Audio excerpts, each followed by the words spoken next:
Tout comme l'air que nous respirons et l'eau que nous buvons, la nourriture est vitale pour notre bien-être. Que nous vivions de la chasse, de la cueillette, de l'agriculture, ou que nous soyons tout simplement des clients de supermarchés, notre sentiment de sécurité dépend d'une nourriture de bonne qualité et sans danger.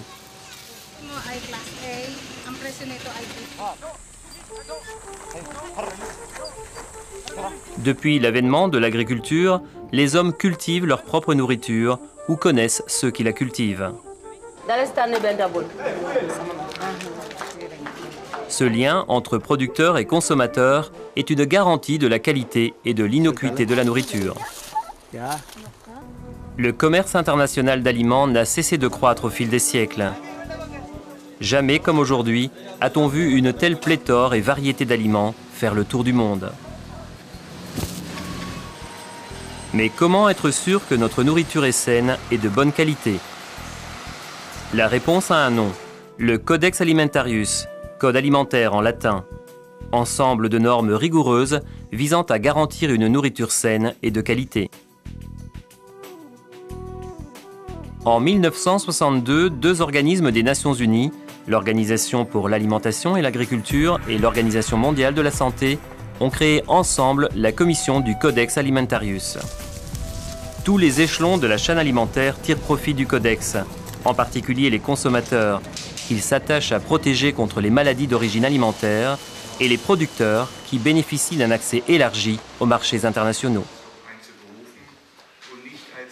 La Commission et sa vingtaine de comités et groupes spéciaux se réunissent pour élaborer et mettre à jour les normes du Codex sur la base d'avis scientifiques dispensés par des groupes d'experts indépendants organisés par la FAO et l'OMS. Du fait des préoccupations croissantes du public quant aux questions de sécurité sanitaire des aliments, le Codex se retrouve au cœur des débats.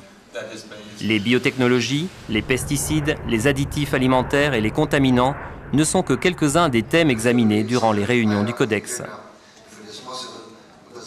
Le recours aux normes du Codex au sein de l'Organisation mondiale du commerce signifie que le Codex a des retombées de grande envergure sur la résolution des différends commerciaux.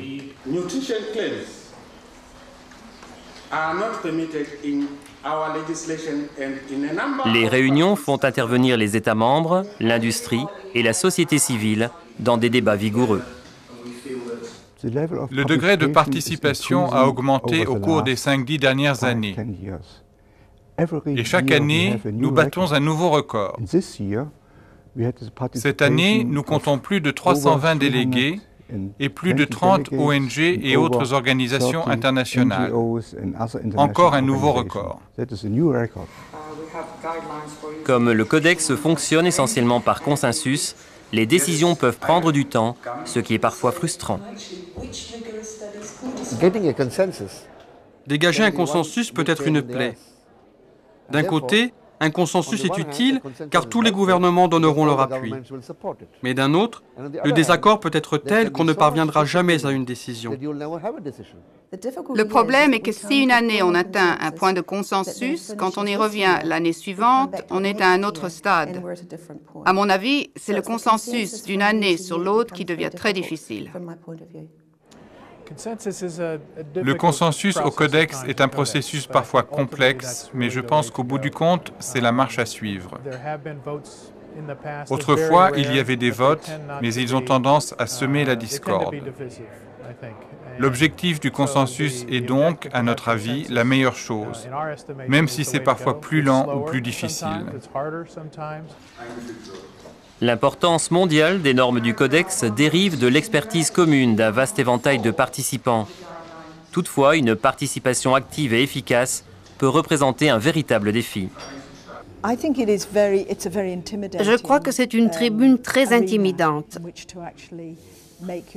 Il faut vraiment être bien préparé et se présenter avec des références et des connaissances. D'après mon expérience personnelle, il est fondamental de participer aux réunions du Codex. Mais en plus, et surtout, il faut disposer de toutes les informations techniques. Je pense que la mondialisation est quelque chose de très complexe et difficile. Et nous commençons tout juste à comprendre comment travailler tous ensemble. D'après moi, cela exclut les voix de la science dissidente, qui est très importante pour nous faire progresser. J'estime que l'on pourrait grandement améliorer la qualité de la participation aux conférences si les délégations arrivaient déjà prêtes, documentation scientifique à l'appui, afin de prendre position et négocier. Même si les délégués ont parfois de fortes différences d'opinion, ils voient de façon positive une tribune qui leur permet de les exprimer. La première fois que j'ai participé à une réunion du Codex en 1988, c'était un club de pays riches. En 2005, ce n'était plus le cas. L'expérience est primordiale dans les réunions des comités du Codex. Le groupe est vaste. Il faut comprendre certaines des procédures, être rapide et savoir défendre la position convenue avant de venir. De nombreux pays, comme la Thaïlande, utilisent les normes du Codex pour aider leurs agriculteurs à exploiter les marchés internationaux. Nous voulons être la cuisine du monde.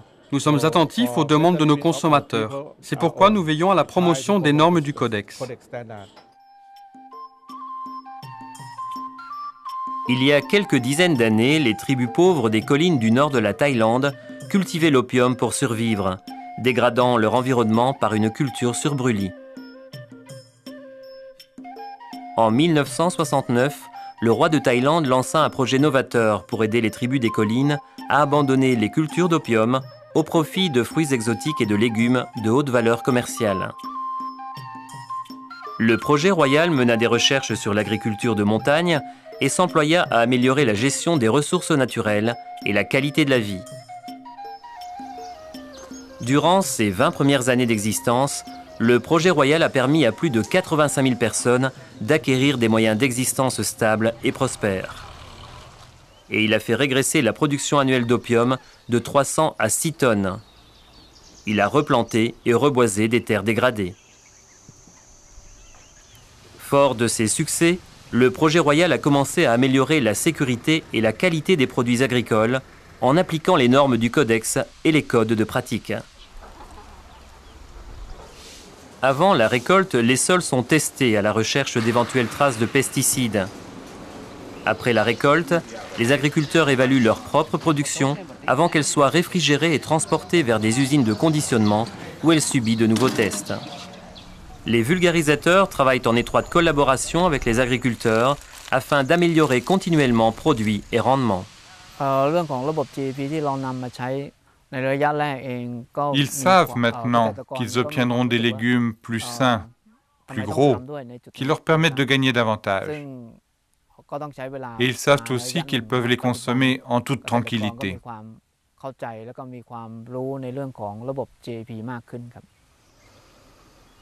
À mesure qu'ils acquièrent de nouvelles compétences, les agriculteurs des tribus des collines investissent davantage de temps et d'argent dans de nouvelles cultures.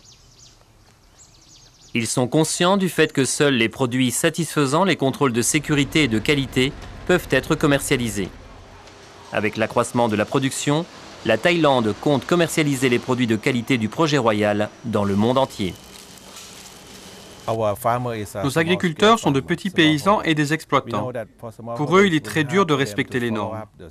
En Thaïlande, nous nous efforçons de les promouvoir car nous savons que la qualité et la sécurité sont très importantes pour le marché mondial. Les normes du Codex renforcent la croissance et la sécurité du commerce. Elles servent de lien entre des cultivateurs comme les tribus des collines de Thaïlande, les nombreux acteurs de la chaîne alimentaire et les consommateurs du monde entier. De plus en plus de pays en développement prennent part au processus et bénéficient souvent de l'aide du fonds fiduciaire du Codex qui s'efforce de financer et de former les participants de ces pays pour une contribution efficace. Être membre actif du Codex les aide à rivaliser sur des marchés mondiaux de pointe et améliorer la sécurité sanitaire des aliments pour leur propre population. Dans un même temps, les exportateurs savent ce que veulent les importateurs et les importateurs sont protégés contre des expéditions non conformes aux normes. Cela fait presque 50 ans que le système du Codex évolue pour relever de nouveaux défis.